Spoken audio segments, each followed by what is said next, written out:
Bueno, pues estoy grabando ya, ¿vale? Voy a compartir la pantalla un momento, ¿vale? Os comparto la pantalla y deberíais estar viendo ya la pantalla, ¿verdad? Las slides. ¿Me confirmáis? Vale, correcto. Bueno, yo voy a daros clase probablemente entre 2 y 3 clases, ¿vale? Aproximadamente, la de hoy, la del jueves y la del lunes que viene, está previsto.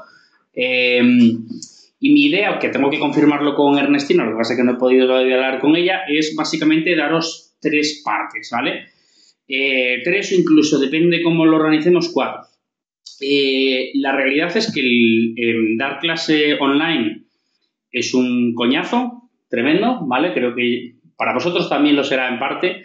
Me imagino que habrá una parte positiva que sea el estar en casa o donde queráis y, lógicamente, sin el riesgo de que os pase nada por el COVID, pero habrá otra parte que me imagino, quiero pensar, que no sea tan positiva porque, al fin y al cabo, dar clases así, la verdad que es bastante peñazo.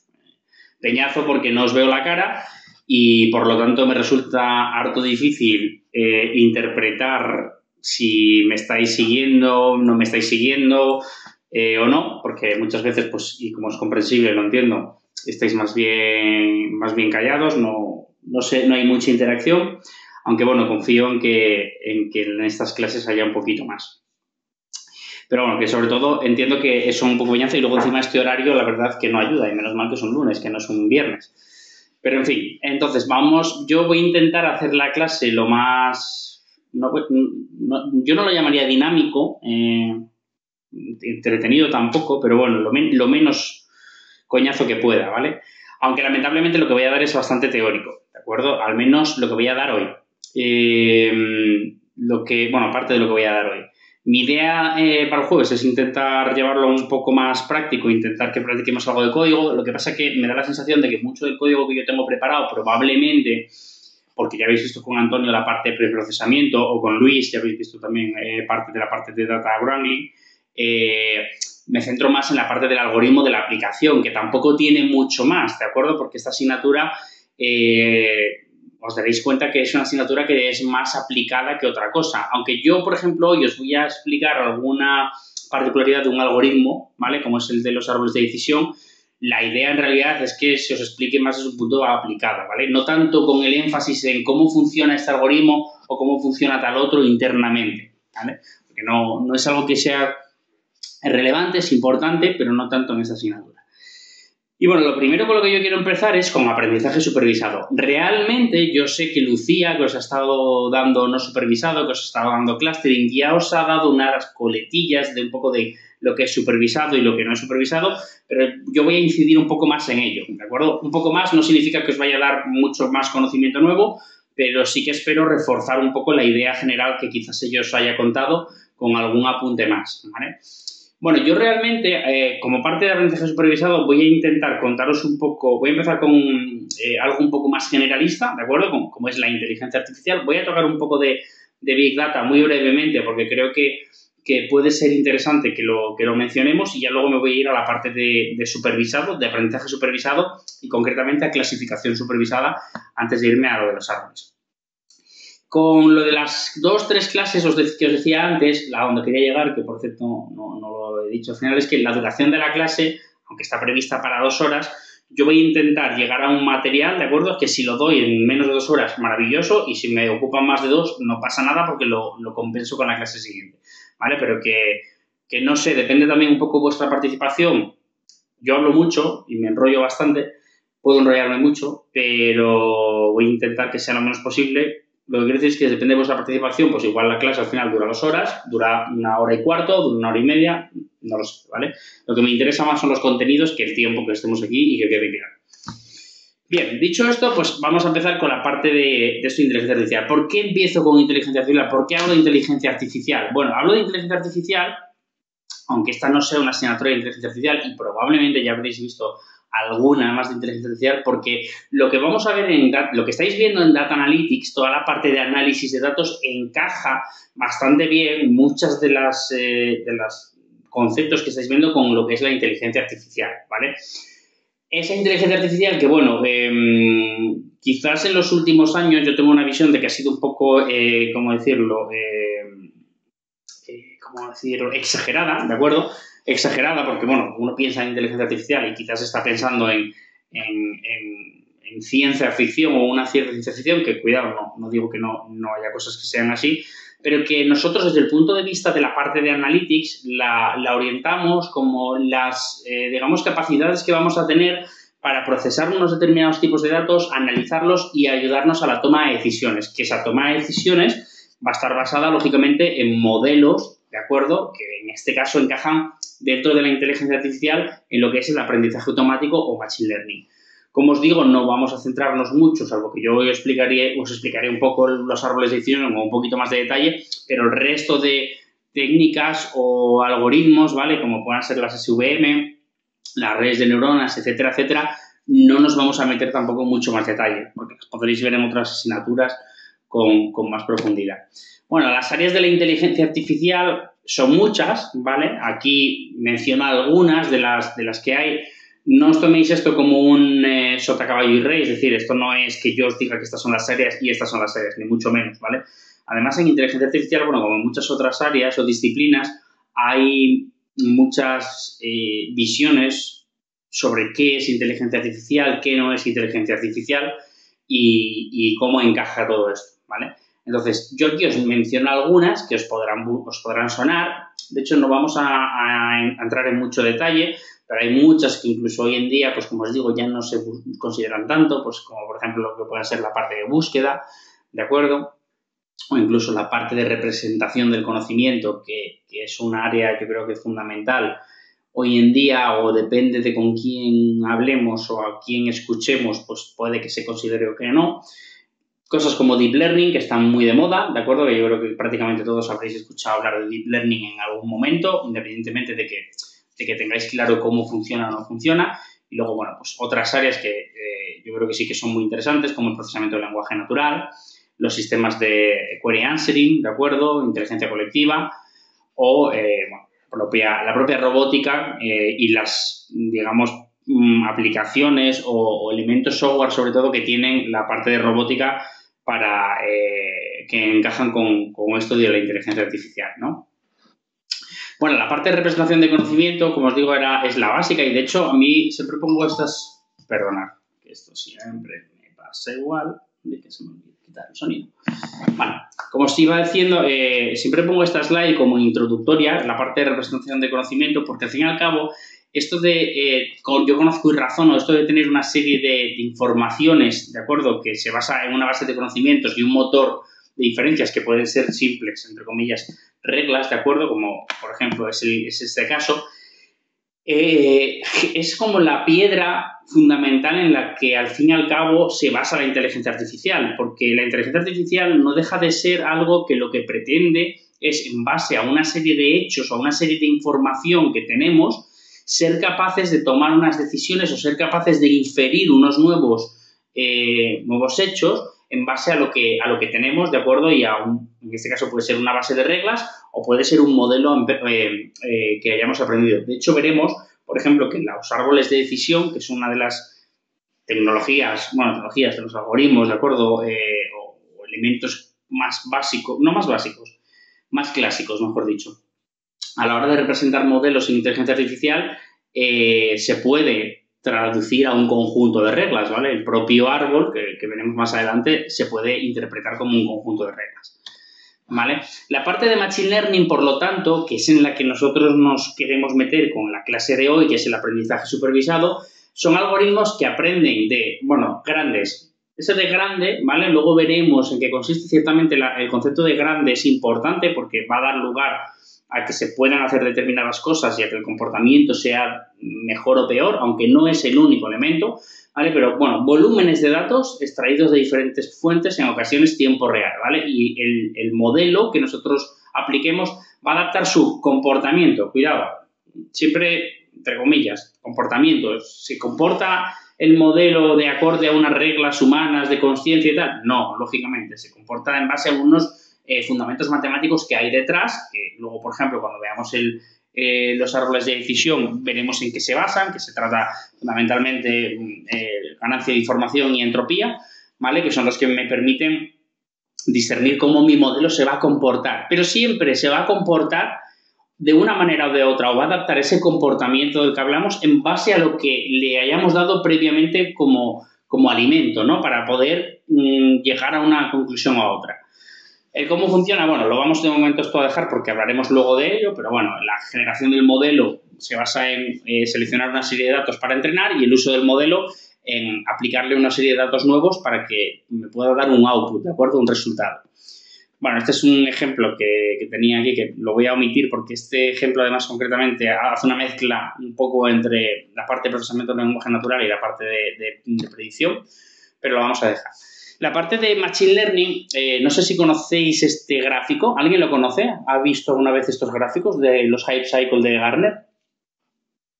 ¿Alguno os suena? Ahora podéis contestarme para hacer un poco de interacción. ¿No? Vale. ¿Con qué, perdona? ¿Con tanta qué?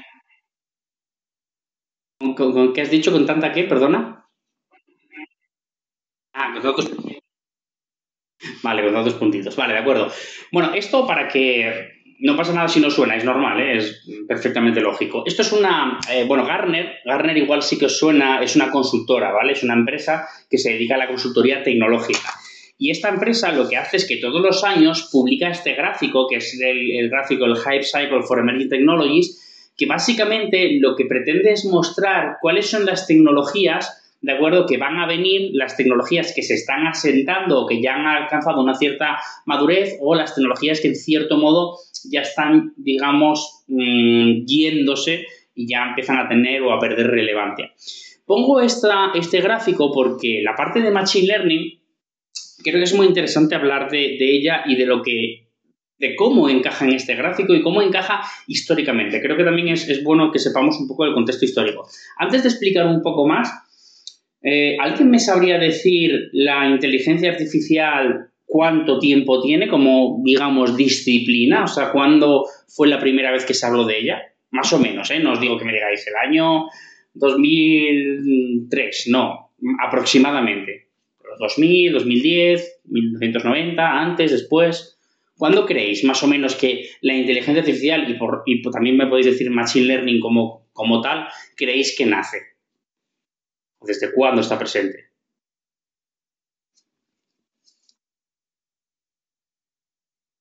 ¿70 tranquilamente? ¿Vale? En plan all style. ¿Algo más reciente o más antiguo? ¿Qué más opina?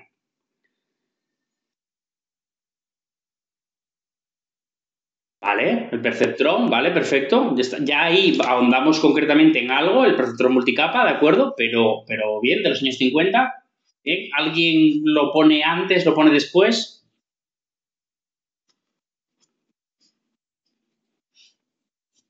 Vale, bueno, asumo el silencio como que estáis reflexionando y meditando sobre ello. Bien, cuando yo pregunto esto en estas slides, yo las suelo también mostrar en una serie de cursos que damos a otras universidades o que damos también a otras... espera, voy a poner el chat, que alguno me estáis contestando por ahí, del siglo XX, ¿vale?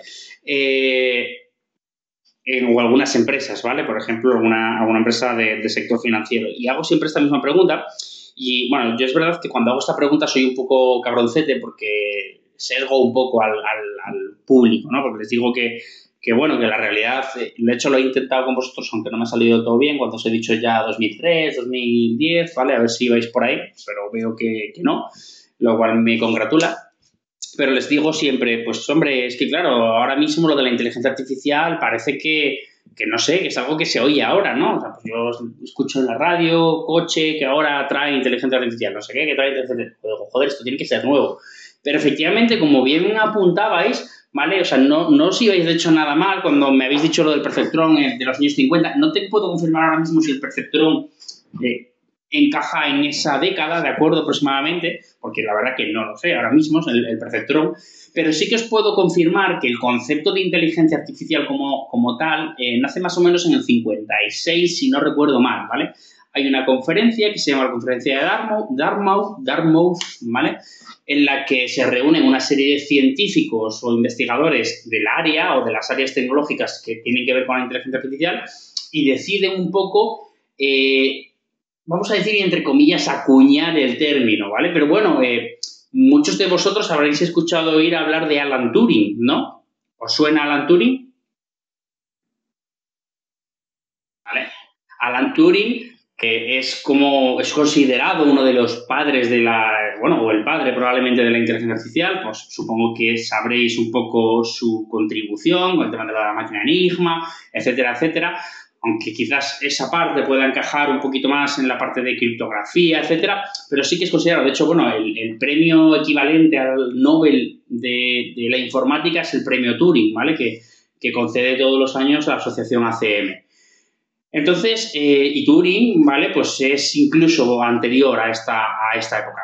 Por cierto, que si os interesa el tema de Turing, que sepáis que creo que ahora mismo, bueno, no sé si lo sabéis, esto es una nota histórica al margen, Reino Unido, bueno, Alan Turing era homosexual, ¿vale? Y entonces Reino Unido durante mucho tiempo, digamos que denostó en cierto modo la imagen de Alan Turing, a pesar de sus inmensas aportaciones a nivel, lógicamente, científico o técnico. De hecho, creo que es en Manchester, por cierto, que hay una estatua de Alan Turing, que me parece que aparece comiendo una manzana, que si no recuerdo mal, todo esto os lo estoy contando muy de carrerilla, espero no equivocarme. Creo que la manzana era porque se suicidó y creo que tenía que ver algo con su suicidio, lo de la manzana, creo que estaba envenenada. Y la manzana de Apple, de acuerdo, mordida, creo que precisamente es un poco en honor a la figura de Alan Turing, a ese suceso. La cuestión es que Alan Turing, como os digo, por su homosexualidad, pues con lo que viene a ser el gobierno, la corona, no sé exactamente ahí dónde estaba el problema, supongo que más en un sitio, pero bueno, que su imagen estaba bastante denostada, a pesar de sus contribuciones, como digo, y como curiosidad, que a donde quería llegar es que este año creo que han sacado un billete de, no sé si son 20 o 50 libras, no lo recuerdo exactamente, con la figura de Alan Turing y que es un billete conmemorativo, pues un poco para, ¿cómo decir?, resarcir, ¿no?, la imagen pública de Alan Turing. Bueno, la cuestión es que, como os digo, esto de la inteligencia artificial, por lo tanto, es bastante antiguo, o sea, bastante viejo, no es nuevo para nada. Lo que pasa que sí que es verdad que en los últimos años, en los últimos 10 años, diría yo aproximadamente, es cuando el concepto de inteligencia artificial empezaba a tener un poquito de chichilla, ¿de acuerdo? Aquí, concretamente, no pongo inteligencia artificial, pero sí que pongo Machine Learning, que es como su máximo exponente, ¿vale?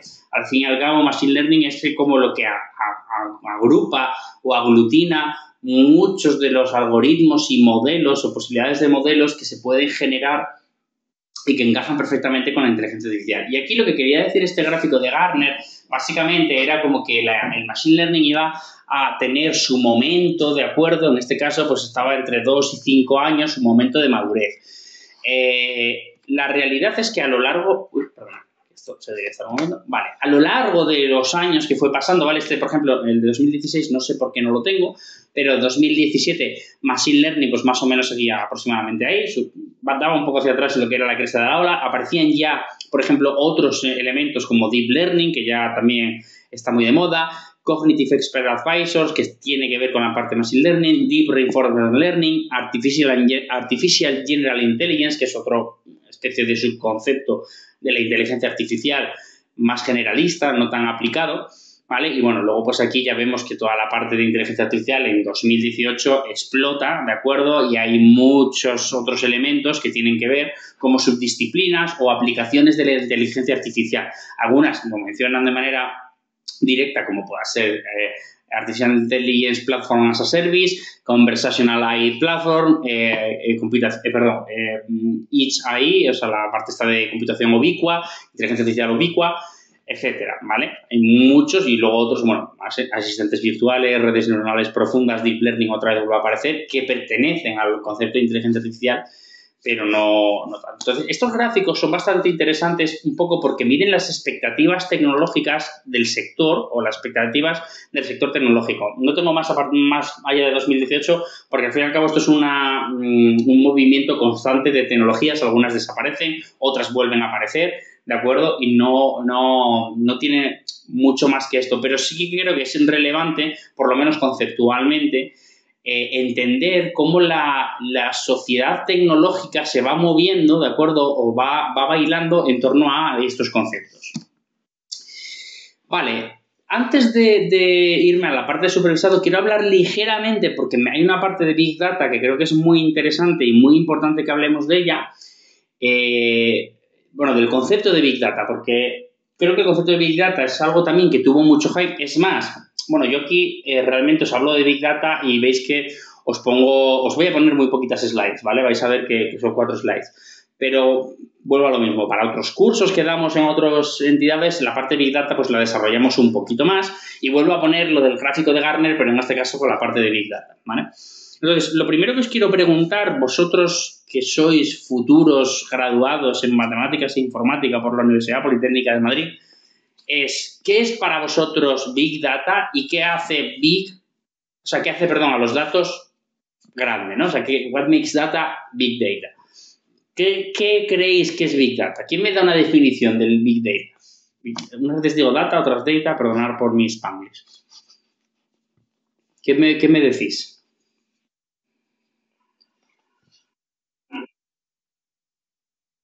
Vale, pero ¿cuántos son grandes cantidades? ¿Cuánto? ¿Gigabytes, terabytes, petabytes, zettabytes? Pero, por ejemplo, ¿cuál? ¿Giga, peta, tera?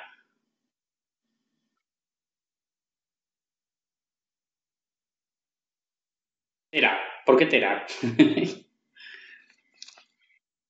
Porque son muchos.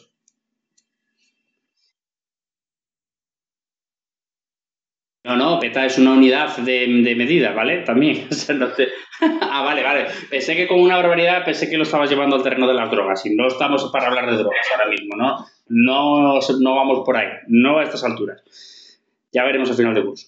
Vale, perfecto, porque te parece mucho, ¿no? Peta ya es irse a demasiado. Vale, bien.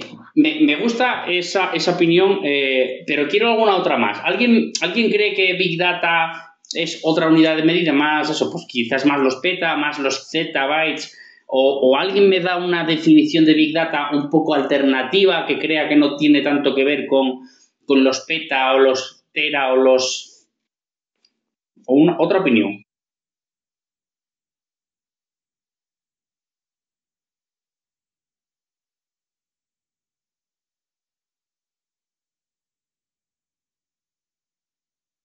Vale.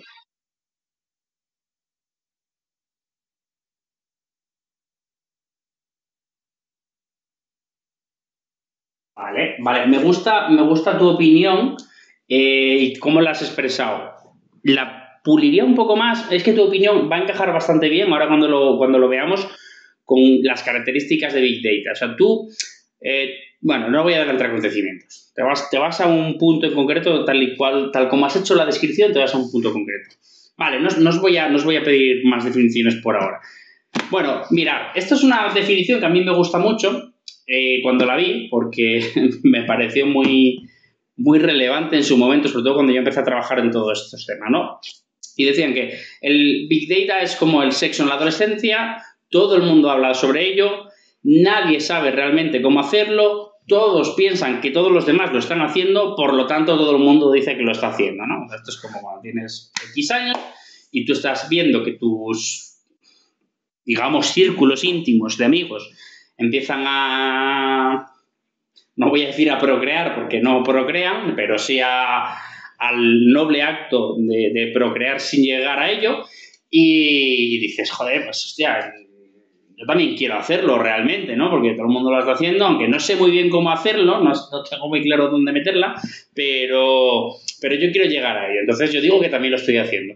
Esto es una poco la visión que pasó con Big Data hace unos años, que creo que en cierto modo sigue pasando. Yo al menos lo he visto reflejado muchas veces en algunos artículos que he leído o he revisado, incluso algunos proyectos que he revisado, donde parece que la palabra Big Data es como, o era un concepto, igual que ahora es Machine Learning o Deep Learning, era como un concepto al que tenías que adherirte para ser alguien o ser algo, ¿no? Si no estabas haciendo Deep Learning, o no estabas haciendo Big Data, o no estabas haciendo Machine Learning, no estabas haciendo Inteligencia Artificial, no estabas haciendo no sé qué, no eres nadie, ¿vale? Entonces, con el concepto de Big Data pasó algo parecido. ¿Por qué pasó algo parecido? Bueno, primero porque la definición de Big Data no hay una definición estándar, ¿vale? Las que me habéis dado... A ver, creo que eras Esteban, ¿no? El que estabas comentando lo de los gigas, teras, ¿verdad? Por lo que he visto aquí en el micrófono, Esteban. Correcto, vale. Es normal, que te vayas hacia ese concepto del giga, tera. De hecho, yo he intentado un poco que fueras hacia él. Quería, ¿no? Que fueras hacia él. Es como la discusión inicial en la que normalmente se centra el discurso de Big Data, que es ¿cuántos gigas tienes? ¿Cuántos teras? ¿Cuántos tal? Pero realmente no hay un, digamos, ¿cómo decirlo? Una unidad o un límite o un número que defina, no, pues a partir de 10 teras, a partir de 10 gigas. De hecho, ahora comentaré un poco más de eso, pero es que es más, es que esa discusión al final es algo generalmente estéril. Es estéril porque el tema del procesamiento de más o menos datos depende de las capacidades. Hace 20 años, cuando yo me compraron mi primer ordenador, me lo regaló mi tío, me montó ahí un 486, ¿de acuerdo?, de 66 megahercios de potencia, no recuerdo, tendría 200 megas de disco duro y en memoria RAM, no lo sé cuánto sería, no sé, 128 megas o no creo que, no sé, 64, ya ni me acuerdo, sinceramente, 64 megas debía ser, 64 megas de RAM, ¿vale? Megas, o sea que hoy el pendrive más, bueno, que estoy hablando de RAM y almacenamiento, no tiene nada que ver, pero bueno, hablando de capacidad, el disco tenía 200 megas, ¿de acuerdo? O 500 megas. Cualquier pendrive chusquero que te regalan con los cereales en una caja que te cuesta 2 euros en el Mercadona, te regala, no sé, 8 gigas, ¿vale? Entonces, es una cuestión que depende, lógicamente, de capacidad de procesamiento. En 20 años, bueno, supongo que habéis oído hablar en alguna ocasión de la ley de Moore, famosa, ¿no?, sobre el tema de los transistores y las capacidades, etcétera, de los microprocesadores. Eso ha evolucionado en términos computacionales de procesamiento, de almacenamiento, ¿de acuerdo?, y de la propia memoria, lógicamente, que estamos utilizando. Entonces, esa cuestión de irnos al tera, al giga, etcétera, es una cuestión que viene muy dada por las capacidades que teníamos antes. Cuando yo empezaba a usar ordenadores con capacidades del mega, para mí, claro, las unidades, y sobre todo también, bueno, tiene que ver mucho por lo que ocupa muchas veces, a veces la información, pero cuando estábamos hablando del mega y te vas a capacidades de gigas o teras, te parece algo inmenso, ¿vale? Pero que luego, en términos de procesamiento, depende fundamentalmente de las capacidades que tengas. Entonces, el Big Data se define en la definición un poco más generalista, sin irnos a mucho rollo, aquellos datos cuya escala, diversidad y complejidad requieren nuevas arquitecturas, técnicas, algoritmos y análisis para manejarlos y para extraer el valor oculto o conocimiento oculto que tienen, ¿vale? Entonces, esta definición a mí me gusta mucho porque es muy generalista y al final permite un poco que Big Data sea lo que te salga de los huevos, perdonadme la expresión, porque depende mucho de tus capacidades al fin y al cabo, ¿de acuerdo? Y de tus arquitecturas y de lo que tengas ahí. Por eso quizás todo el mundo se puede sumar y puede decir que está practicando el sexo en la adolescencia, porque realmente tiene un instrumento a su mano que le permite, digamos, hacer algo que antes no podía, ¿de acuerdo? Entonces esto sería un poco el equivalente. La Big Data no se define, pero se caracteriza o se empezó a caracterizar hace años, cuando surgió todo esto, por las famosas Vs. ¿Alguien ha oído hablar de las famosas Vs? ¿Y me sabe decir cuáles son? ¿Cuántas son o cuáles son? Venga. ¿Sí? Volumen, velocidad y variedad. Entonces son 3, no 4. ¿No?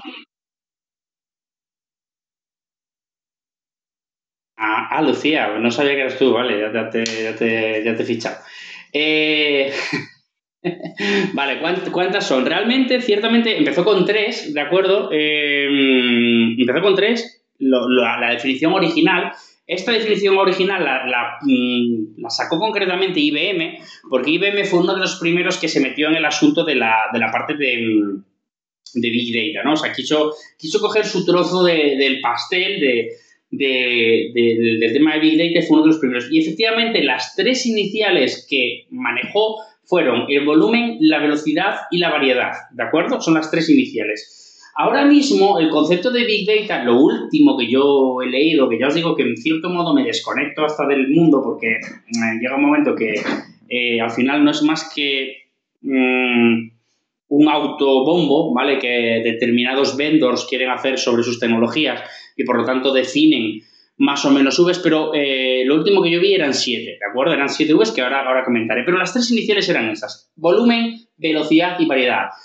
El volumen, fundamentalmente, esa cantidad de información que tengo, ¿vale? Que normalmente tendemos erróneamente, y de hecho en las siguientes slides os lo voy a mostrar, y digo erróneamente, vamos a ver, desde mi punto de vista, ¿vale? Mi opinión, erróneamente de verlo con unidades de medida como el terabyte, el petabyte, el gigabyte, etcétera. No.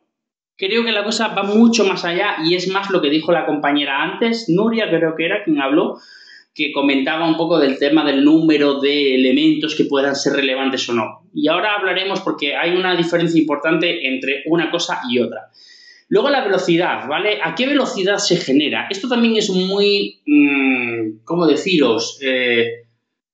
Discutible, porque claro, hay empresas que generan datos a unas velocidades determinadas, hay otras que los generan a otras, ¿de acuerdo?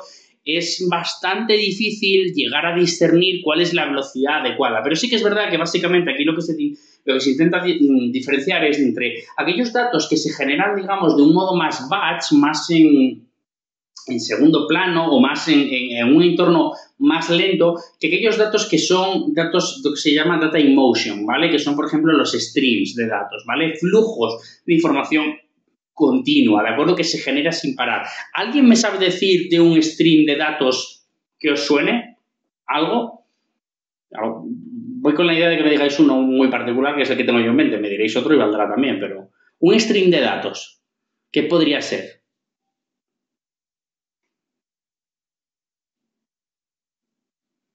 Venga, ¿quién se atreve?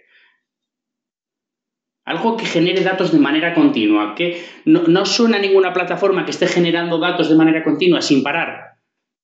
No hay Twitter, ¿vale? Twitter, Instagram, TikTok, Facebook, yo qué sé, no me sé más redes sociales, alguna más habrá por ahí, ¿vale? Pero Twitter, por ejemplo, efectivamente es el ejemplo casi ideal, ¿no? Porque tú cada vez que entras a Twitter hay tweets nuevos. Bueno, quizás no de tu red más inmediata, pero siempre hay alguien publicando. De hecho, es más, la API de Twitter, ¿vale? Twitter tiene una API, bueno, tiene 2 APIs, una que permite, digamos, enfocarse al historial y otra que permite enfocarse a los datos en tiempo real. Y en la de tiempo real permite obtener tweets que según se van publicando, ¿vale? Tú los puedas ir cogiendo por tu stream, ¿vale? Para analizar datos en stream hay herramientas específicas, ¿de acuerdo? Hay frameworks como MOA, por ejemplo, que son exclusivos de análisis de datos en tiempo real. Yo, de hecho, ahora, por ejemplo, no sé si Scikit incluso tendrá alguna opción para análisis de datos en tiempo real. Luego, la variedad. Datos de muchas formas, ¿vale? Twitter, otro es un ejemplo. ¿Twitter de qué tipo de datos te da? Te da datos no estructurados como pueden ser textos. Te da datos no estructurados como pueden ser vídeos o imágenes. Te da datos estructurados como pueden ser los metadatos del propio tweet, ¿vale? Entonces, son, por ejemplo, 3 tipologías o 4 tipologías de datos diferentes que puedes obtener en una fuente concreta. Entonces, la variedad es fundamentalmente el tipo de datos con el que trabajo. Vosotros, en esta asignatura, todo lo que se os está explicando está partiendo de la base, en general, de que trabajáis con datos estructurados, ¿vale? O sea, que lo que tenéis al final es un CSV súper bonito en el cual os vais a Scikit y le decís que os lo abra y os lo cargue en un data frame con la estructura que tenga luego, que al final es como una especie de tabla y que podáis interactuar o trabajar con ello. Pero la vida real es muchísimo más compleja, los datos son no estructurados, hay cosas que sí, cosas que no, hay cosas que hay que procesar, hay cosas que hay que limpiar, ¿vale? Hay cosas que hay que manejar y para eso, bueno, ya Antonio y Luis os habrán explicado bastante de ello. Entonces, esas son las 3 Vs iniciales. ¿Cuáles más hay? Bueno, pues otra más que hay, os voy a contar las otras 3 que hay, ¿vale? La cuarta era la veracidad o fiabilidad, ¿vale? Los datos, dado la, digamos, incertidumbre e incluso inconsistencia o incompletitud de ellos, ¿vale? Pueden tener ambigüedad o pueden no ser completamente fiables. Entonces, la veracidad de los datos es algo que es relevante, ¿bien? Os hago una pregunta, de hecho. Imaginaros que yo quiero hacer un modelo de predicción, ¿vale? Para, no sé, clasificar enfermedades, ¿vale? Para saber si un paciente tiene una enfermedad u otra. Y voy a coger los datos de Wikipedia. ¿Os suena coherente? ¿Creéis que son veraces? ¿Que no? ¿Qué opináis? No lo son, ¿verdad? ¿Alguien opinaría que sí lo son? ¿No? ¿Estáis de acuerdo con Esteban? Vale, pues no, sí que lo son.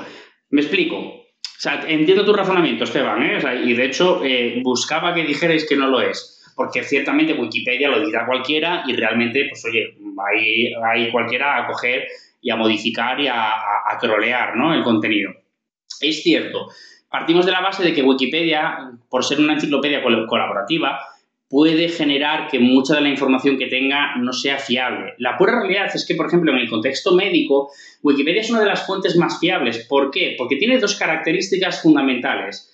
Primero, sufre pocas modificaciones y las modificaciones que suele sufrir no suelen ser para tocar las narices. Bueno, a ver, estamos en un contexto en el de pandemia mundial y quizás el artículo del coronavirus pues hay algún gracioso que se dedica a ello. También os digo que detrás suele haber un equipo de gente que, sobre todo en artículos que son de gran interés actual, suelen tener una vigilancia especial. Pero en los artículos generalmente de las descripciones de las enfermedades suele ser bastante... suele tener un contenido bastante bueno, ¿vale? Eso por una parte. Luego, por otra parte, los artículos de Wikipedia tienen como los que son relacionados con ciencia, con ciencia general y con medicina en particular ahora, suelen ser artículos que suelen estar basados en extracción de información que viene de otras fuentes, como son artículos científicos rigurosos, ¿vale? Artículos que se publican en revistas científicas. Entonces, generalmente el tipo de información que hay en estos artículos de Wikipedia suele ser relativamente coherente y correcto, ¿vale? No es probablemente, no tendrá tantas modificaciones pues como puede tener, no sé, o tendría en su momento la página de Wikipedia de Donald Trump, sobre todo que hay que decir alguna burrada, o la que pueda tener ahora cualquiera de nuestros amados líderes políticos en la actualidad, ¿vale? Que también seguro que sufren modificaciones y troleos por parte de unos y de otros. Aparte de eso, hay otras 2 Vs, ¿vale? Que son la variabilidad y la visualización, que muy rápidamente, visualización, capacidad de visualizar esos datos, claro, teniendo en cuenta que son datos que pueden venir muy rápido, son un gran volumen y vienen de diferentes fuentes, visualizar eso no es trivial, no es algo fácil, ¿de acuerdo? Con lo cual, la visualización es una, digamos, de las ramas en las que ahora mismo el concepto de Big Data entra con mucha fuerza, ¿vale? El tratar de ver cómo puede ser capaz de visualizar esa información de manera adecuada. Y luego, bueno, la variabilidad, que es un poco relativa, pero que fundamentalmente hace referencia al hecho de que si los datos son estáticos, no proporcionan valor, ¿vale? Esto es como si os ponéis a hacer un análisis de un dataset, ¿de acuerdo? De alguno de los que estáis viendo de ejemplo o cualquier otro, y veis que una columna siempre tiene el mismo valor para todas las filas, ¿de acuerdo? ¿Te proporciona información valiosa? Probablemente no, ¿de acuerdo? Sobre todo de cara a generar un modelo, probablemente no, porque es completamente estático y es una variable que en principio no aportaría al modelo, ¿vale? En principio. Luego habría que discutir si es eliminable o no en función de otras cuestiones. Estas son 6, pero os dije que eran 7, ¿vale? Y en realidad es porque la quinta, que para mí es la más importante, me la he saltado, ¿vale? Y es el valor, ¿vale? Que es la que aparece ahí.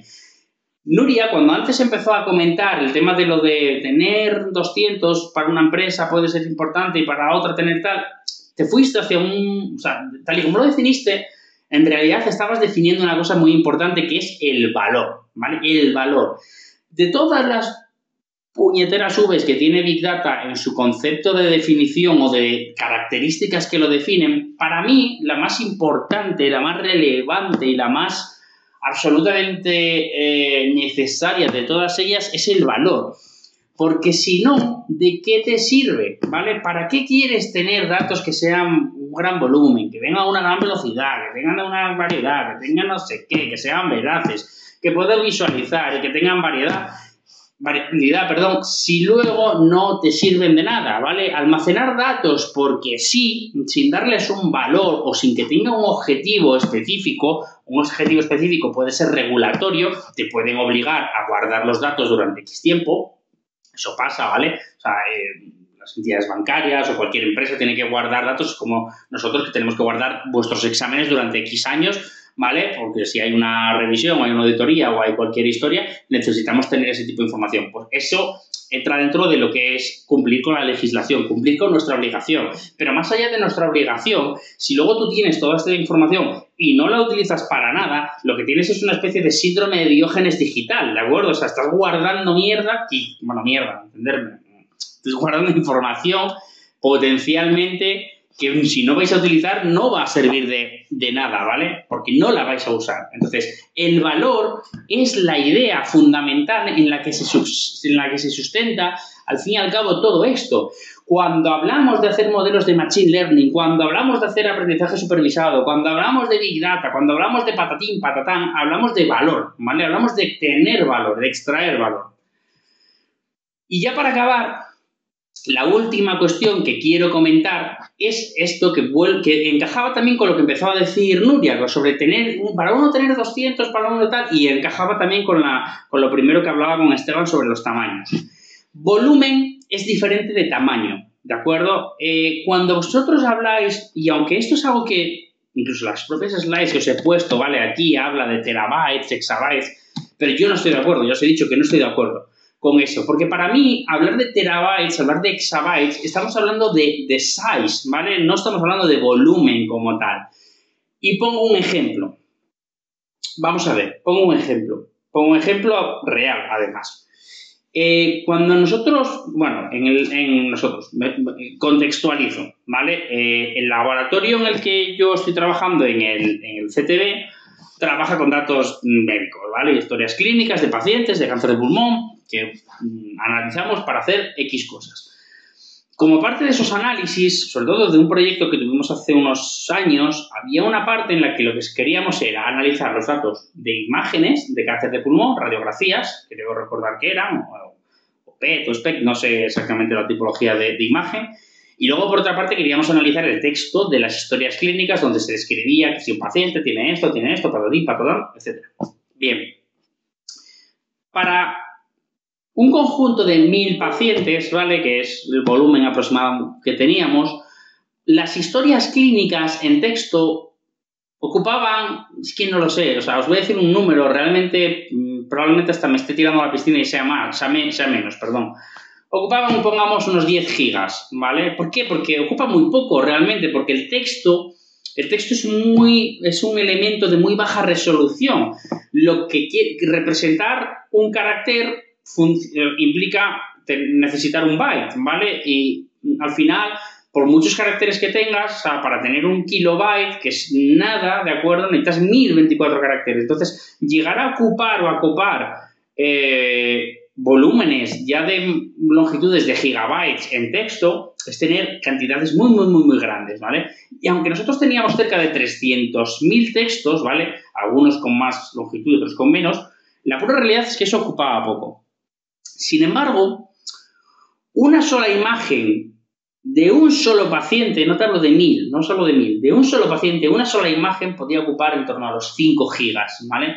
Porque las imágenes tienen una estructura, digamos, de dato, de información en la que se almacena, que por la resolución del tipo de imagen, porque no es una imagen, no es una foto sacada con el móvil, ¿vale? No se trata de eso, se trata de imágenes, sobre todo en las que os digo, no en los rayos X, pero creo que en los SPECT o en los SPED, que son imágenes tridimensionales, que se puede ver los órganos en diferentes capas, etcétera, etcétera, con niveles de detalle bastante amplios, eso tiene resoluciones muy altas y por lo tanto ocupa mucho, ¿de acuerdo? Con lo cual, un paciente 5 gigas, 1000 pacientes podrían ser 5000 gigas, ¿de acuerdo? Y aún así tendría una imagen para cada paciente.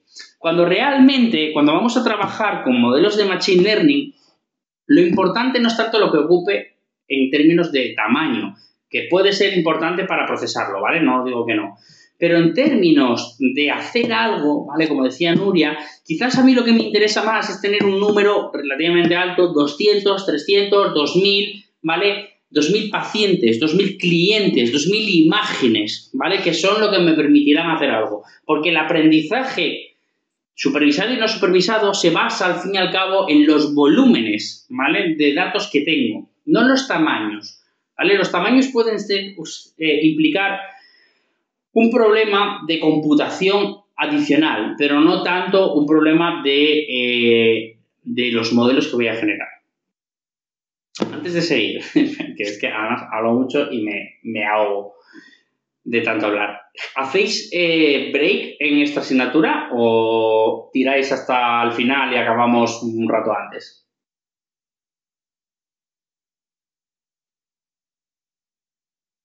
Hagamos de corrido, ¿no? Muy bien. Venga, pues vamos. Vale, entonces, bueno, de momento, hasta aquí. ¿Alguna duda? ¿Algún comentario? ¿Alguna sugerencia?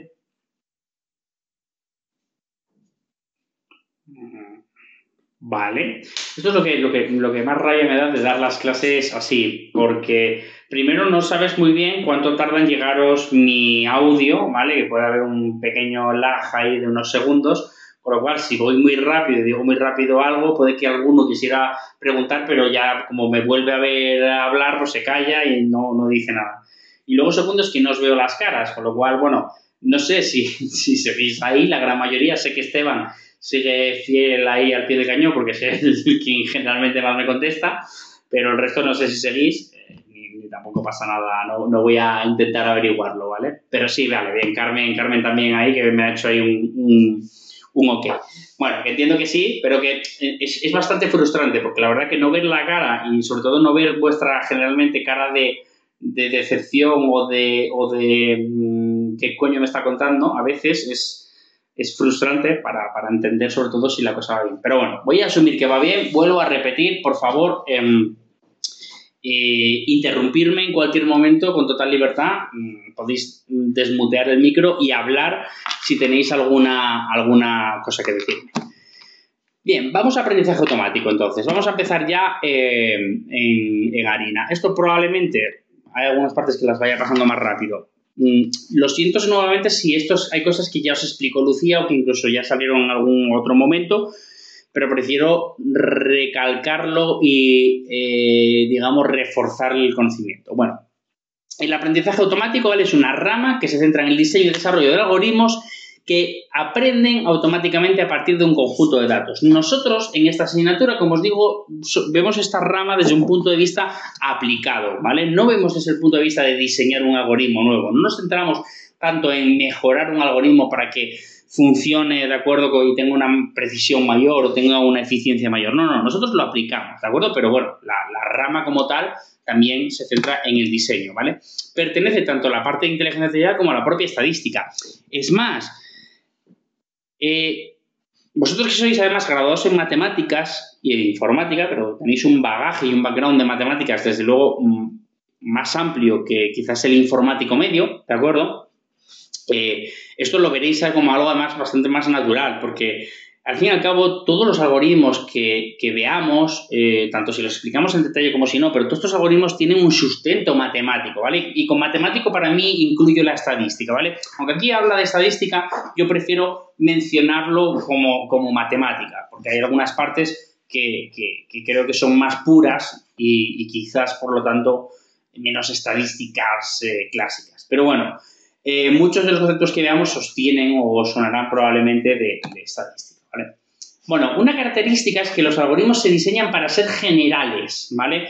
No me sirve que yo haga un algoritmo, que construya un algoritmo, que me invente un algoritmo, que lo llame el algoritmo de Alejandro, que funciona de puta madre para un conjunto de datos, pero luego para el resto de datos no funciona nada bien. Ahora me diréis, bueno, pero ¿cómo sabes tú que funciona para el resto de datos o no? Bien.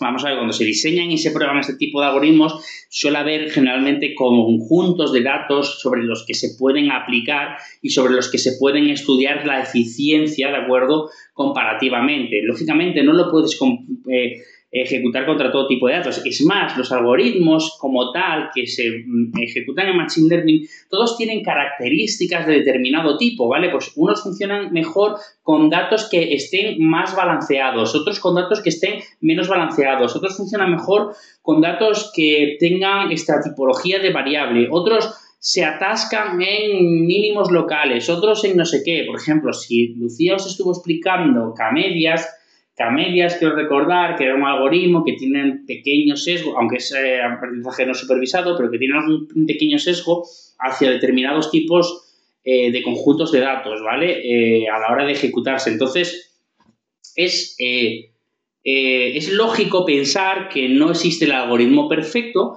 pero sí que tiene que ser un algoritmo que lógicamente tenga unas más o menos particularidades generales, ¿de acuerdo?, que lo hagan apropiado para conjuntos de datos nuevos, ¿vale? Aunque no en todos tenga que ser hipereficiente. Pero esto es muy importante, ¿vale? Bueno, tenemos 3 grandes ramas en el aprendizaje automático, ¿vale?, que son estas 3, que yo me voy a centrar solamente en la primera. El no supervisado, Lucía ya os lo habrá explicado por activa y por pasiva. El aprendizaje por refuerzo, ¿vale? La idea básicamente es cómo, digamos, realizar una serie de tareas, encontrando la forma más adecuada de realizarlas, ¿vale?, a través de la interpretación del contexto o del entorno que tengo, ¿de acuerdo? Es un tipo que nosotros no vemos generalmente en esta asignatura. Entonces, ¿en qué nos centramos nosotros? En el supervisado. La idea es que los ejemplos que vamos a utilizar para aprender, con los que nos vamos a ser capaces de entrenar a nuestro algoritmo, tienen para una entrada su salida, ¿vale? Y esto es la definición general más básica de aprendizaje supervisado con la que me tengo que quedar, ¿de acuerdo? Tenemos una serie de datos, ¿de acuerdo?, para los cuales tenemos las variables de entrada y la variable o las variables de salida. Generalmente la variable, no las variables, ¿de acuerdo? No suele ser habitual tener más de una variable de salida, ¿de acuerdo? Y de hecho ese tipo de problemas lo ideal sería intentar transformarlos en una única variable de salida, ¿de acuerdo? En la medida de lo posible, agrupar, porque cuando estamos hablando de, digamos, clasificadores en este caso multiobjetivo, de múltiples clases, la cosa se complica bastante. Nosotros no lo vamos a ver aquí y honestamente os digo, yo casi todo lo que he trabajado o veo, generalmente o leo, no se suele focalizar en múltiples salidas, ¿de acuerdo? Entonces el objetivo es encontrar una función que mapee nuevas entradas con su salida esperada, ¿vale? Esto de la función, por favor, corregirme si me equivoco en lo que voy a decir, ¿vale? Vosotros sabéis mucho más de matemáticas que yo, estoy segurísimo. Primero, porque yo no he dado, yo hice mis matemáticas se quedaron en las que yo hice en la ingeniería cuando yo estudié allá por, prefiero no recordarlo, pero ya va para 20 años, ¿de acuerdo? Que casi de eso, no tanto, pero 15, 18 años. Entonces, yo antes de eso, recuerdo tareas como, por ejemplo, la interpolación, ¿no? La interpolación, tener una serie de puntos y encontrar una función por la que pasen todos esos puntos, ¿de acuerdo? Esa es una especie de un objetivo, ¿vale? La posible interpolación. Tenemos muchos conceptos matemáticos, ¿vale?, como la regresión lineal, la regresión logística, que nos permiten tratar de buscar funciones que se adapten a eso. El problema es que muchas veces lo que nos encontramos son con conjuntos de datos sobre los que no es posible encontrar un mapeo perfecto, con lo cual encontrar una función perfecta no es posible. O que cuando lo encontramos solemos tener realmente problemas de lo que se llama overfitting, ¿de acuerdo?, de sobreentrenamiento, sobreajuste.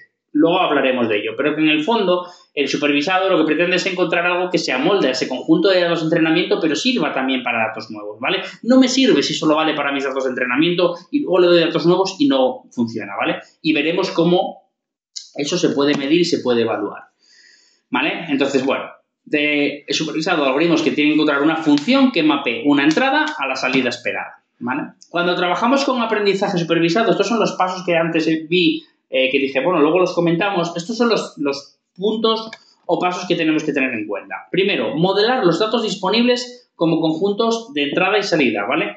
Dividir en conjuntos, formatos de los datos, etcétera, etcétera. Esto es algo que es importante porque, primero, es necesario identificar cuáles son mis variables de entrada y cuál es mi variable de salida. Que muchas veces diréis, bueno, pero eso es obvio, ¿no? Sí, generalmente sí, pero hay veces que, bueno, puede ser que no sea tan obvio, ¿de acuerdo? Encontrar cuál es la variable de salida realmente más adecuada, sobre todo cuando puedo encontrarme ante diferentes opciones. Recolectar datos reales, crear un conjunto de entrenamiento, datos representativos. Tiene que ser algo que no esté sesgado, ¿vale?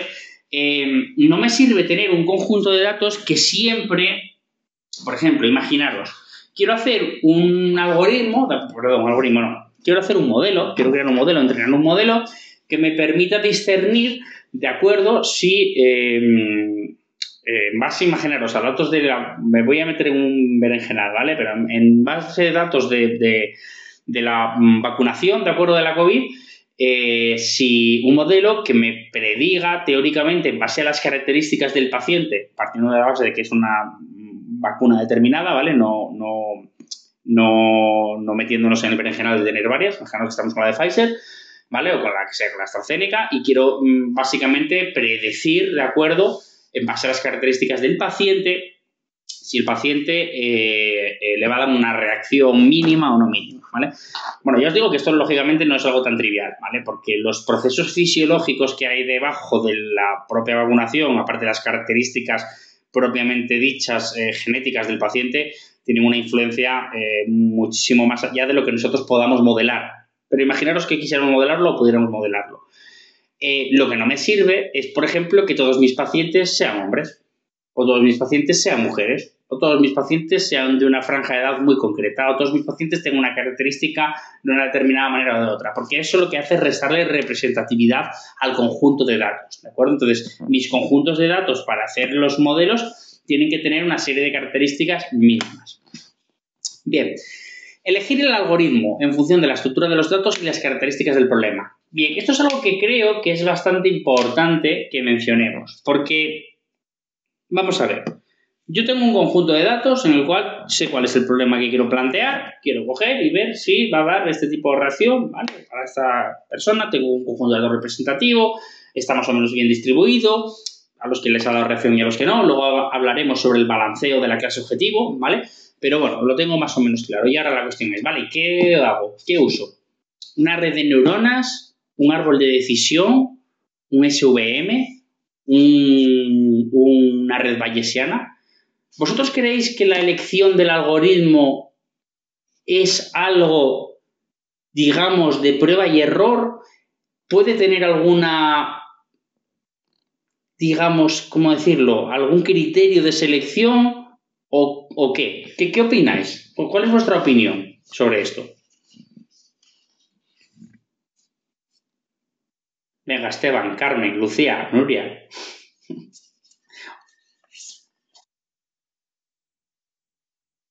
Pero, ¿qué se te ocurre, por ejemplo? Que no hay respuesta errónea, ¿eh? No pasa nada, o sea, no busco que me des la respuesta correcta, ¿vale? Porque para eso estamos en clase, pero sí que quiero que penséis un poco. ¿Y cuál sería para ti un posible criterio? Si crees que hay alguno en particular, un poco, cuéntame. ¿Cómo, perdona, los tipos de datos? Vale, perfecto. Eso puede ser un posible criterio porque hay algoritmos que funcionan con un tipo de dato u otro, con lo cual quizás hay algoritmos que yo pueda descartar automáticamente, ¿no? O que puedan hipotéticamente funcionar mejor. Venga, perfecto. Los tipos de datos. Otras opciones. ¿Quién me dice alguna otra opción?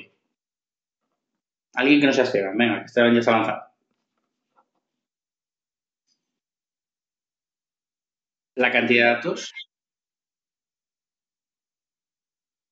Perfecto, la cantidad de datos que tenga también es importante porque efectivamente hay modelos, por ejemplo, todo el concepto de deep learning como tal se basa mucho en tener cantidades ingentes de datos, ¿de acuerdo? Funcionan muy bien, ¿de acuerdo? Bajo esa premisa.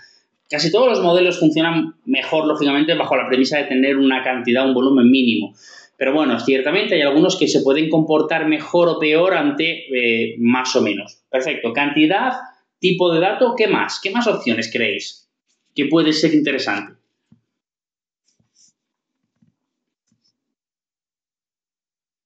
Explícame un poco más a qué te refieres, Guillermo.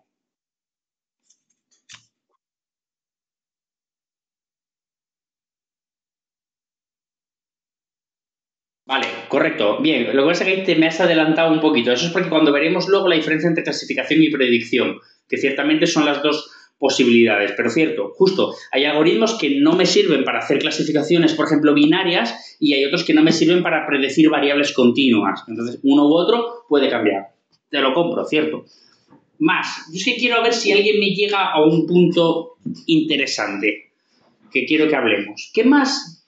Y además, es más, os digo, imaginaros que estamos con el problema de lo de la vacuna, de lo del COVID, un problema de tipo médico. ¿Qué más creéis que puede ser interesante? Y además es una cosa que está muy en boga últimamente en inteligencia artificial. ¿Qué más? Vale, pongo un ejemplo. Vamos a hacer el algoritmo, vamos a hacer este modelo para lo del COVID, ¿vale? Ver si efectivamente va a dar un efecto u otro. Imaginaros que lo que queremos realmente, me voy a tirar muy a la, bueno, no me voy a tirar tan a la piscina, que no, que esto queda grabado y aunque sea un ejemplo muy hipotético que me estoy inventando sobre la marcha, no quiero que nadie se me tire al cuello. Imaginaros que estamos con lo de la vacuna del COVID, ¿vale? Pero lo que quiero es básicamente detectar si voy a algo muy liviano. Queremos detectar o intentar clasificar si a un determinado paciente, con unas características que tiene, le va a producir una reacción de tal manera que le provoque una inflamación en el brazo, ¿de acuerdo? Y le pueda doler un poco el brazo y la cabeza, una reacción mínima. Por lo tanto, ¿vale? Con el objetivo de que se pueda tomar un paracetamol, ¿de acuerdo? Quizás un poco de manera profiláctica, como están recomendando, o bueno, están recomendando, se rumoreaba, se comentaba, ¿no? Que se estaban haciendo en algunos casos. Pero en este caso, que lo que queremos es más con un modelo con una cierta evidencia científica. Ciertamente, tomarse un paracetamol, bueno, mensaje para negacionistas y para quien tiene problemas con lo de los trombos de AstraZeneca. Iba a decir, ciertamente, tomarse un paracetamol no tiene mayor importancia. Bueno, esto es lo de siempre. Si nos vemos el prospecto, tomarse un paracetamol puede tener mayor importancia o no. Estadísticamente no, ¿de acuerdo? No va a tal, pero bueno, si lo comparamos con lo que se rumorea, ¿no? Con el miedo que hay generado con lo de la vacuna y la posibilidad de un trombo, pues hombre, igual tiene mayores efectos incluso la toma del paracetamol que la inyección de la vacuna. Pero bueno, supongamos que no es un paracetamol, sino que es un tratamiento quizás un poquito más complejo o bueno, simplemente, aunque sea el paracetamol, por no tirar paracetamoles. Mi pregunta es, ¿tiene la misma relevancia que utilice para generar ese modelo una red de neuronas cuya explicabilidad es tremendamente compleja, por no decir casi imposible, por cómo funciona internamente la red de neuronas, que no sé si más o menos sabéis cómo funciona, pero a nivel interno la creación de la red de neuronas es un proceso bastante complejo que depende además de una serie de funciones de activación, que son una serie de funciones matemáticas y que hacen que, bueno, el propio algoritmo de retropropagación de la red de neuronas pues implique, bueno, una serie de procesos que hacen bastante difícil el cálculo de los pesos, etcétera, digamos, poder explicar por qué una red de neuronas llega a una decisión u otra. O, por otra parte, poder utilizar un árbol de decisión que tiene un algoritmo bastante más comprensible y que incluso yo podría dibujar, ¿de acuerdo?, en base a las características por dónde va y decirte, bueno, pues porque yo tengo este conjunto de datos y como este porcentaje tiene esto, voy por aquí, voy por aquí, voy por aquí, voy por aquí, ¿vale? Y puedo explicar la regla. Entonces, en un caso como este, ¿cuál creéis que puede tener un mayor valor para el médico? ¿El que puede explicar o el que no? que puede explicar, ¿no? Porque si alguien quisiera indagar en qué está ocurriendo ahí, digamos que podría hacerlo, ¿no? Bueno, pues esta es la idea de a lo que yo quería llegar con la elección del algoritmo. Todo lo que habéis dicho es correcto. Número de datos, características de los datos, volumen, número de datos, el volumen, las características y el tipo de problema, ¿de acuerdo? Dependen de que yo escoja un algoritmo u otro. Pero una rama que está muy de moda últimamente en inteligencia artificial es lo que se llama, o se conoce como la Explainable Artificial Intelligence, ¿vale? Que es básicamente tratar de buscar modelos o algoritmos que permitan explicar los modelos de Machine Learning, ¿de acuerdo? Que permitan dar una explicabilidad racional y razonada sobre cómo funciona internamente el algoritmo y que no sea lo que se conoce como una caja negra, ¿vale? Algoritmos como las redes de neuronas son algoritmos que se conocen como algoritmos de caja negra por la complejidad que tiene el ser capaz de dar una explicación. No nos equivoquemos. El algoritmo no hace más que seguir una serie de pasos, ¿vale? Que puede tener un cierto componente aleatorio o no para hacer determinadas elecciones, igual que, por ejemplo, pero bueno, que al fin y al cabo converge, igual que pasa cuando Lucía supongo que os explica un poco por encima el clustering, la elección de los centroides, etcétera, que aunque se haga aleatorio, al fin y al cabo, por la minimización de las distancias inter o la maximización de las intra, o al revés, perdón, ¿vale? Pues al final se acaba convergiendo una serie de clústeres, ¿de acuerdo? Independientemente de cuáles hayan sido los centroides. Pero aún así, aunque tú puedas explicarlo, el razonamiento que hay detrás y la capacidad de explicabilidad más o menos compleja tiene un impacto, ¿de acuerdo? Y entonces, algoritmos que sean explicables, como explicables vuelvo a lo mismo, es dentro de unos márgenes razonables y racionales, pues tienen que tenerse en cuenta, ¿vale? Entonces, la elección del algoritmo tiene en cuenta también esas cuestiones. Parametrizar el algoritmo, usar ensayo y error o aprender los más adecuados, ¿vale? Una cosa importante aquí. Aún así, la elección del algoritmo y la parametrización del algoritmo son procesos que sí que pueden llevar o a dar lugar en ocasiones a la utilización de diversos algoritmos, ¿bien? Realmente, escoger un algoritmo u otro en base a las características del problema es una especie de heurística, ¿de acuerdo? Lo que me dices, bueno, a ver, si tu problema tiene esto y tiene esto, generalmente, ¿vale? Lo que mejor funciona es esto, pero no significa que vaya a ser la mejor opción. Puede que luego pruebes otro, que en principio no era el previsible, y funcione mejor, ¿bien? Con lo cual, la elección del algoritmo muchas veces se basa también en un propio ensayo y error, en tener varias opciones para escoger. Es más, hay herramientas. Vosotros aquí estáis viéndolo todo a nivel de código, en Python, ¿vale? Estáis viéndolo con Scikit y además que creo que es, honestamente, una muy buena elección que lo hagáis a nivel de código porque bajáis un poco el nivel, en el sentido de que os vais a un nivel más bajo, ¿vale? De programarlo. Pero hay herramientas que están preparadas para trabajar directamente con modelos de Machine Learning, generar modelos de Machine Learning y que se basan son herramientas más visuales, de conectar nodos, este nodo con este, tal. Y hay una herramienta en particular que creo que es muy interesante que la conozcáis, si le podéis echar un ojo en algún momento, que se llama SPSS Modeler, ¿vale? No es el SPSS Statistics, ¿vale? Que igual lo habéis utilizado en alguna ocasión, no lo sé si en estadística lo habréis llegado a utilizar, yo creo que igual no, ya hoy en día se utiliza más R y demás, pero bueno, SPSS es un software de estadística, ¿vale? Pues para imaginar, no sé, calcular una TD-Student, una NOVA, etcétera, entre diferentes conjuntos de datos, pues ese software, aparte de 1000 opciones lógicamente más, os permite hacer esto. Pero el modeler lo que os permite es generar modelos, ¿vale? Y una de las características que tiene el modeler, que es muy interesante, es que tiene lo que se llama el clasificador automático, que para problemas de clasificación lo que permite es probar diferentes algoritmos de una tacada, ¿vale? Es decir, imaginaros, hay 7 algoritmos posibles, ¿vale? Pues regreso logística, redes bayesianas, un SVM, una red de neuronas, un árbol de decisión y el child, que es una modificación del árbol. Pues coge y ejecuta los 7 automáticamente y te dice luego los resultados de cada uno. Con lo cual, probar varios algoritmos de una tacada es relativamente sencillo en este contexto, ¿vale? Y es simplemente que sepáis que existen y que, bueno, que la elección no se centra única y exclusivamente a lo que os digo, a esas características, ¿vale? Eso puede ser algo que nos pueda ayudar, como os digo, pues a nivel heurístico a poder identificar cuál puede ser el mejor algoritmo, pero no necesariamente tiene que ser el óptimo.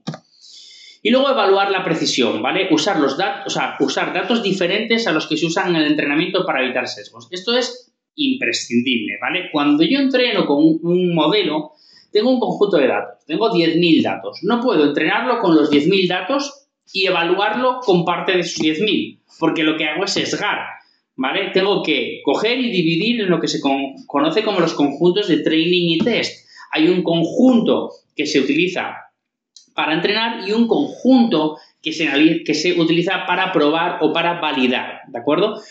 Esto lo veremos cómo se hace y de hecho veremos una técnica que se llama la validación cruzada, que es la técnica principal para, bueno, explicaré ya más adelante en qué consiste, pero es muy, muy importante, ¿vale? Bueno, una cosa, aquí realmente de todos estos pasos, esto yo no sé si os lo habrá dicho Antonio, Ernestina, Luis o Lucía, ¿vale? Porque como aquí tenéis más profesores que dedos de las manos, pero bueno, en la variedad está el gusto. Probablemente os lo han dicho y si no os lo digo yo.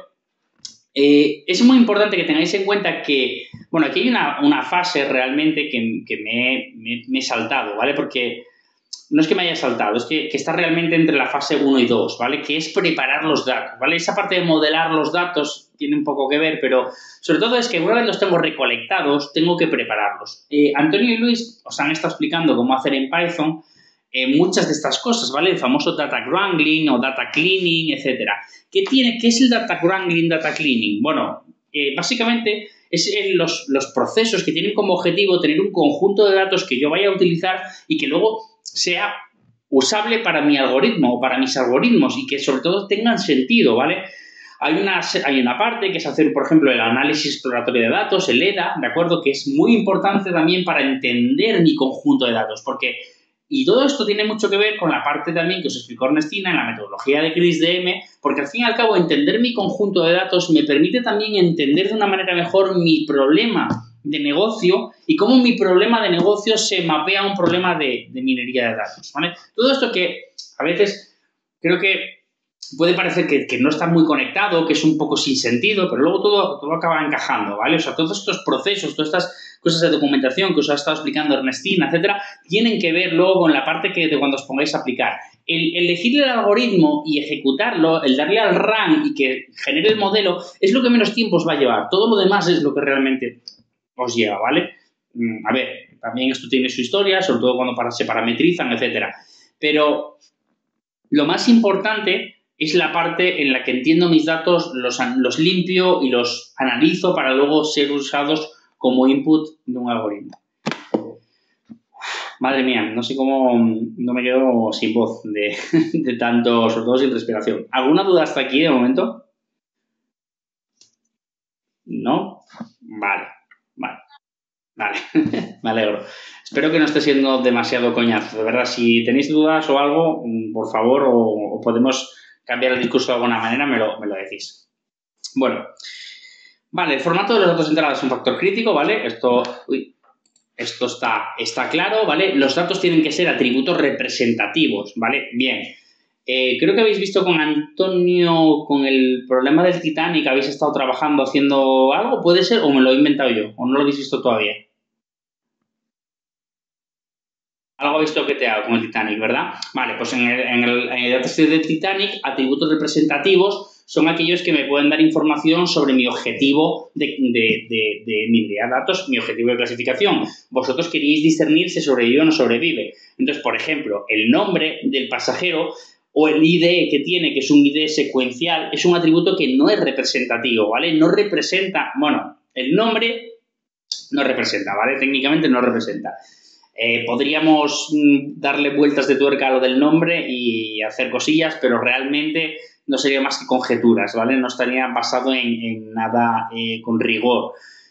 Digo lo del nombre porque todos los años alguien me lo dice. Bueno, es que el nombre, si tiene un nombre o se apellida Borbón o se apellida no sé qué, o se llama... Joder, es que no quiero decir un nombre que suene muy tal, a ver si hay alguien en esta clase que luego tenga ese nombre y va a parecer que me estoy metiendo con él o con ella. Pero bueno, todos somos conscientes de que hay determinados nombres, ¿de acuerdo? Determinados apellidos que pueden, quizás erróneamente, ¿de acuerdo? Y probablemente sea un sesgo, pero que pueden darnos a entender o a pensar que puede tener un mejor estatus social o económico y por lo tanto eso puede ser una característica determinante ¿de acuerdo? Que se pueda derivar en una característica nueva que tiene nombre de realeza y que en función de eso dividamos a los pasajeros o no.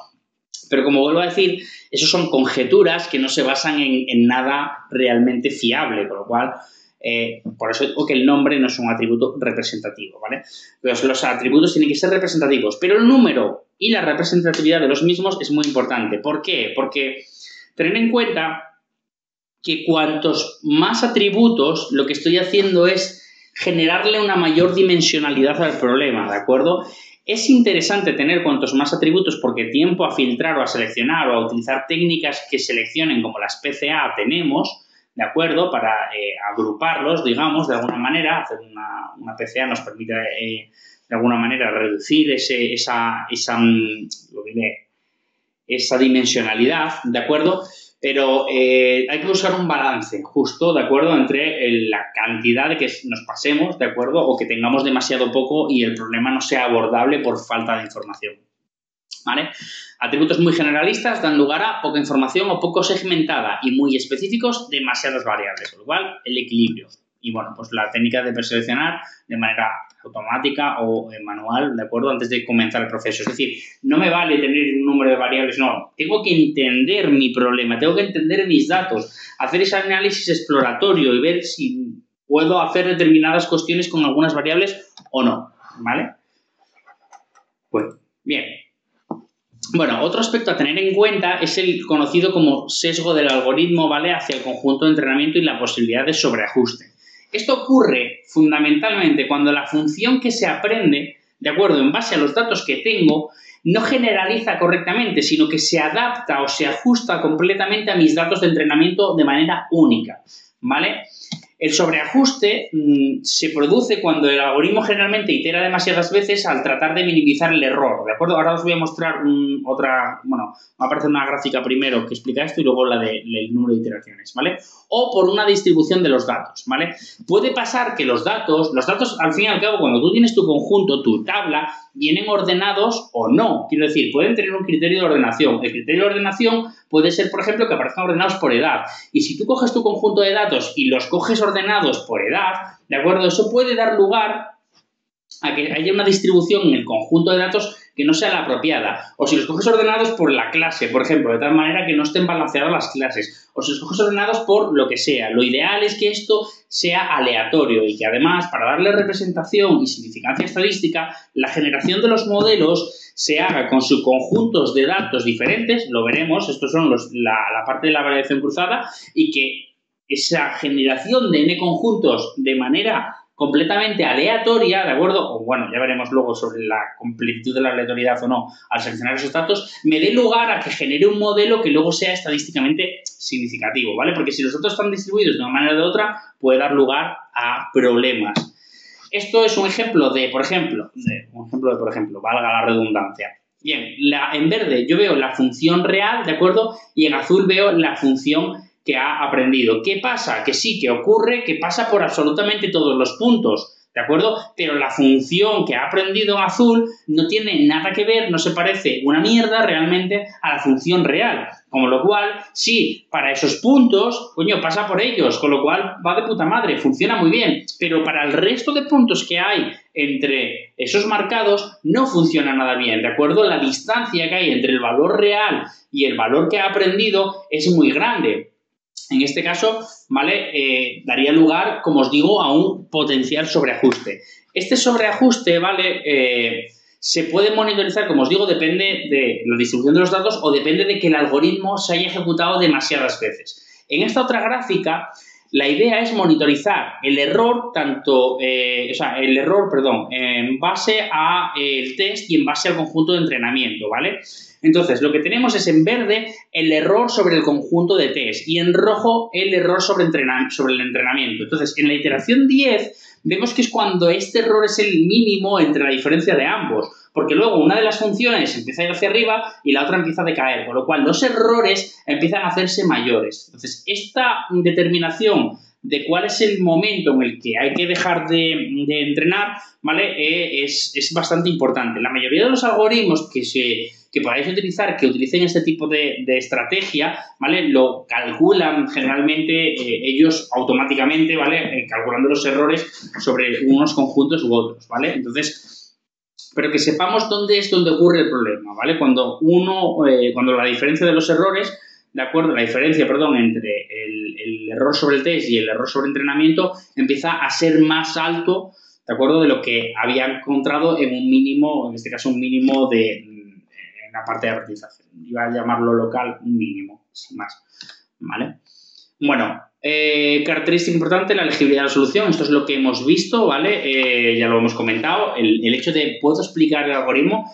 Aquí lo que decía era, si quiere aprender un asesor diagnóstico, que da todos ciertos valores, como tensión, hematocrito, determine la enfermedad del paciente en función de una base de datos, ¿no? Entonces, si la función aprendida es una combinación numérica de los valores de entrada, el médico que use el asistente no podrá saber las razones por las que el sistema diagnosticó al paciente. Al contrario que si se separan los valores variables en formato de regla, ¿vale? La interpretabilidad es importante, ¿vale? La legibilidad de la solución con la que nosotros estamos trabajando. Bueno, las diferencias entre predictivo y descriptivo, ¿vale?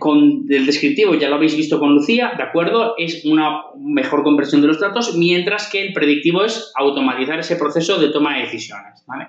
Voy a saltarme un poco estas slides, ¿de acuerdo? ¿Vale? Porque quiero llegar, vale, aquí. Vale, quería llegar a la parte de explicar. Nosotros hemos visto, hasta ahora hemos estado hablando todo de aprendizaje supervisado, ¿de acuerdo? Pero ahora, dentro del aprendizaje supervisado, ¿de acuerdo? Lo que quiero es diferenciar, y antes cuando os estaba preguntando por el ejemplo de las características de escoger un algoritmo u otro, creo que fue Guillermo el que me decía, bueno, es que depende de si quieres predecir, bueno, si quieres un valor numérico o si quieres un valor categórico en este caso, ¿vale? Un valor binario, por ejemplo. Entonces, en función de eso, estamos hablando de un problema de clasificación cuando quiero un valor, cuidado, no tiene por qué ser binario, categórico entre un número de opciones, un conjunto de opciones, o un valor continuo, que estamos hablando de predicción / regresión / estimación. El concepto de predecir o predicción generalmente se asocia incorrectamente a ambos elementos, ¿vale? Pero cuando hablamos de predecir, realmente nos referimos a numérico, ¿vale? Perdonad. Bueno, esto me lo voy a pasar, ¿vale? Porque ya lo hemos visto. Bueno, la clasificación supervisada se parte de un conjunto de m clases conocido, los atributos, cada individuo tiene que pertenecer a una clase. Lógicamente, pues si yo tengo pacientes, por ejemplo, que quiero clasificar entre enfermos y no enfermos, o el paciente está enfermo o el paciente no está enfermo. No puede estar indeterminado. Y si está indeterminado, es un dato que no me sirve, ¿vale? Con lo cual, los individuos siempre tienen que pertenecer a una clase, sea una clase binaria o no. Os digo, la mayoría de los problemas de clasificación se dan como clasificación binaria. ¿Por qué se dan como clasificación binaria? Porque es el ejemplo o es el concepto más sencillo de clasificación, ¿vale? Cuando tenemos más de una clase a la que puede pertenecer un determinado individuo, perdón, más de dos clases, el problema se puede seguir abordando, ¿de acuerdo? Y se puede intentar clasificar en base a una de las tres clases. Lo que pasa es que el problema se hace más complejo. ¿Por qué se hace más complejo? En primer lugar, porque necesitas un mayor número de elementos que esté distribuido en cada una de las clases. Cuando lo tienes en dos, ¿de acuerdo? Lo que tienes es que tiene que tener cada uno un 50%. Cuando tienen en tres, un 33%. Cuando tienen cuatro, ¿de acuerdo? Tienen que estar divididos de manera homogénea en un 25% en principio en cada clase. Pero eso lo que hace precisamente es reducir el número de instancias que puede pertenecer a cada clase, con lo cual requiere automáticamente que tu población o tu conjunto de datos para entrenar tenga que ser mayor, ¿vale? Tienes que incrementar. Cuantas más clases, más datos vas a necesitar. Es por eso que la clasificación binaria generalmente es la más sencilla. Yo lo que os recomendaría es que si estáis ante un problema que obligatoriamente, por definición no es binario, lo repenséis y veáis si se puede transformar en un problema binario, ¿vale? Porque es lo más natural, como os digo, ¿vale? Bien, entonces, bueno, a partir de un conjunto de individuos con una clase asignada se tiene que poder estimar la clase de los futuros individuos, lo que queremos, ¿vale? Clasificarlos, ¿vale? Entonces, la clasificación trata con problemas de variables de salida discreto, como os digo, sí, no, alto, alto, medio, bajo, que luego puedo intentar meter en 2. Y la estimación, ¿vale? O predicción o, os he dicho ya que se olvida, regresión, ¿vale? O estimación es un rango continuo. Por ejemplo, si lo que quieres es, imaginaros el típico ejemplo de la predicción del valor de temperatura, ¿de acuerdo? Que va a hacer mañana o que va a hacer dentro de 10 días. O si lo que queremos es predecir un nivel de, pues, imaginaros en una variable dentro de un contexto médico, imaginaros el nivel de anticuerpos, ¿vale? Que podría ser un valor numérico de un determinado paciente ante un determinado evento, unas determinadas características del paciente. Entonces, al fin y al cabo, esta digamos, determinación de un valor numérico, pues se difiere respecto a la determinación de una variable discreta, ¿vale? Bueno, esto es un poco reiterativo, ¿vale? O sea, es simplemente más ejemplos de lo que es el propio concepto de clasificación, ¿vale? Que tenemos que tener un conjunto de elementos de entrenamiento, que siempre tratamos con un conjunto definido de clases y que lo que queremos es un modelo que cuando le dé un nuevo elemento me lo clasifique, ¿vale? Teniendo en cuenta que ese nuevo elemento no sé nada de él. No puede ser un elemento, o no debería ser un elemento, con el que yo me haya entrenado. ¿Puede coincidir de que yo me llegue un paciente nuevo que sea exactamente igual que un paciente con el que he entrenado? Sí, perfecto, no pasaría nada, ¿vale? Pero la idea es que los conjuntos de datos con los que voy a tratar nuevos son nuevos, ¿vale? No los he usado previamente para entrenar mi modelo. Vale, bueno, clasificación muy similar a la experiencia humana, ¿vale? Y nada, simplemente que los modelos se desarrollan en 2 fases, ¿vale? Esto es un poco reiterativo de lo mismo, son más ejemplos, ¿vale? Imaginaros, quiero tratar de determinar el sueldo, ¿vale? En base a cargo, antigüedad o número de hijos, ¿de acuerdo? Aquí en este caso también quiero intentar clasificar la clase si es bueno o malo en base a la última compra, la zona donde he vivido, la cantidad que ha gastado, el sitio de acceso, ¿vale? Los ejemplos 1, 2, 3, 4, 5, 6 son identificadores que no me dan ningún tipo de información predictiva, con lo cual los puedo omitir, pero el resto de variables, en teoría, me van a servir para generar mi modelo y poder decir, oye, pues es que este es bueno o este es malo, ¿vale? Y esto, bueno, pues reiterativo. El algoritmo que se usa depende de la meta y la naturaleza de los datos. Ya lo hemos visto previamente, ¿vale? ¿Qué características teníamos que tener en cuenta? Vale, ¿qué hora es? Son y 37. Es que estoy viendo que voy a toda leche y no llegaba nada de los árboles y no me va a dar tiempo a darlo hoy. No pasa nada tampoco, ¿vale? Porque haya visto hoy solamente supervisado y clasificación.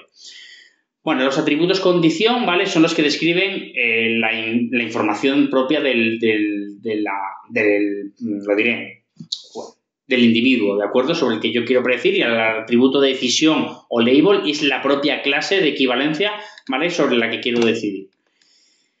Bueno, la construcción del modelo, siempre usando el conjunto de datos de entrenamiento. Yo tengo mi conjunto de datos, se lo paso a un algoritmo y me genera un modelo. Ese modelo es el que yo luego voy a utilizar, ¿de acuerdo? Para poder, ¿qué? Usarlo, ¿de acuerdo? Y ese uso del modelo, ¿vale? Me va a permitir determinar la precisión del mismo, ¿vale? Me va a permitir ver si el modelo está funcionando bien. ¿Cómo sé si un modelo está funcionando bien? Bien, la manera generalmente de saber si un modelo está funcionando bien es a través de lo que se conoce como la matriz de confusión, ¿vale? La matriz de confusión me permite representar el error que tiene un modelo en base a los datos reales y los datos que está prediciendo el modelo, ¿vale?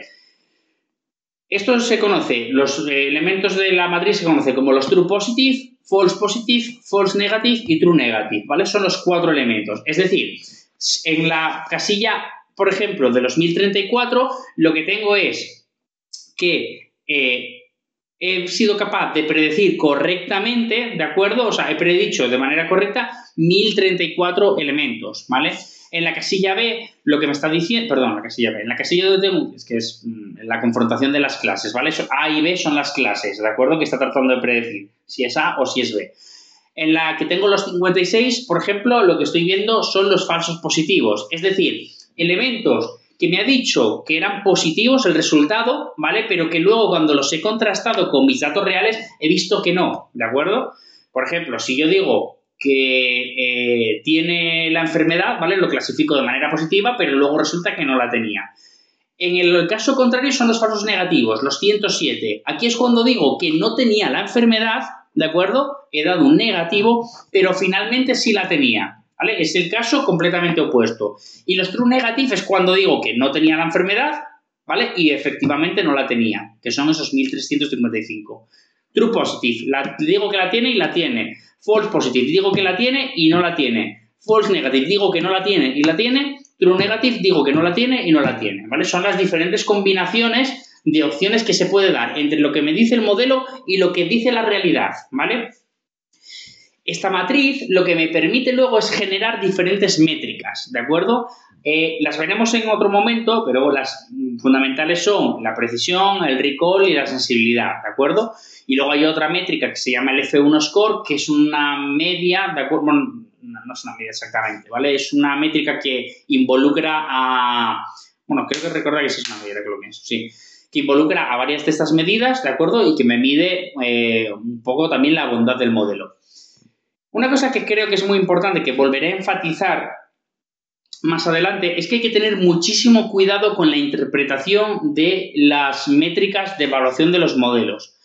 Generalmente hay unas métricas que os digo que son clásicas, que es el precision, recall, etc. Pero esas métricas dependen mucho del problema que yo estoy interpretando. Y vuelvo al caso de lo de las, por ejemplo, al caso clínico, ¿vale? ¿Qué tiene más peso? ¿Que yo diagnostique a un paciente de cáncer y no lo tenga?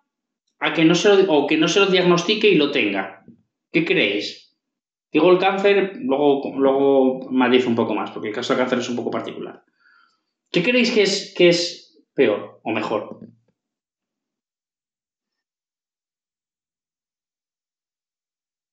Que le...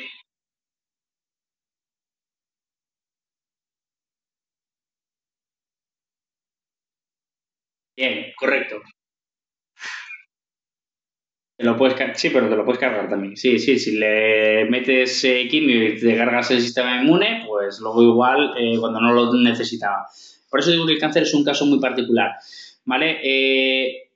Entonces, pero es interesante que surja la discusión sobre realmente cuál es la opción más dañina o menos dañina para el paciente. Y esto representa que cuando yo me ponga a evaluar mi modelo, ¿de acuerdo? Voy a tener que fijar, no me valen las métricas generales, porque las métricas generales siempre es una fórmula que es TP partido de TP más FP, por ejemplo, ¿vale? En el caso de la precisión.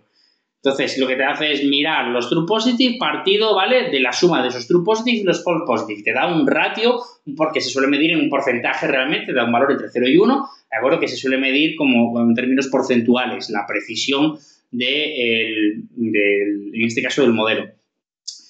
Y está bien como medida generalista, pero la pura realidad es que dependiendo de tu problema, las medidas generalistas puede que no te sirvan.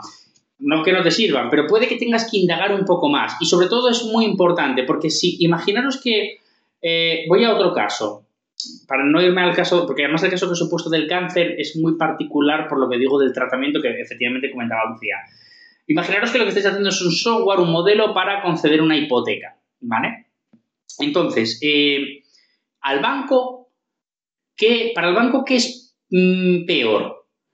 Que el modelo diga que puede pagar y no lo pague al final el cliente, o sea, que se equivoque en eso, o que diga que no puede pagar cuando realmente sí podía. ¿Qué creéis en este caso que es peor? ¿Qué? ¿Perdona?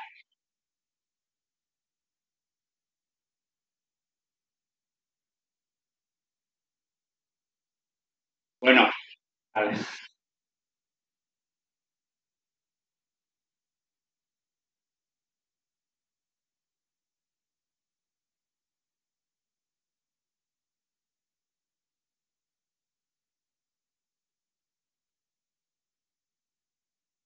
Claro, es que aquí la cuestión es que hay que ver qué es lo que intentas maximizar o minimizar.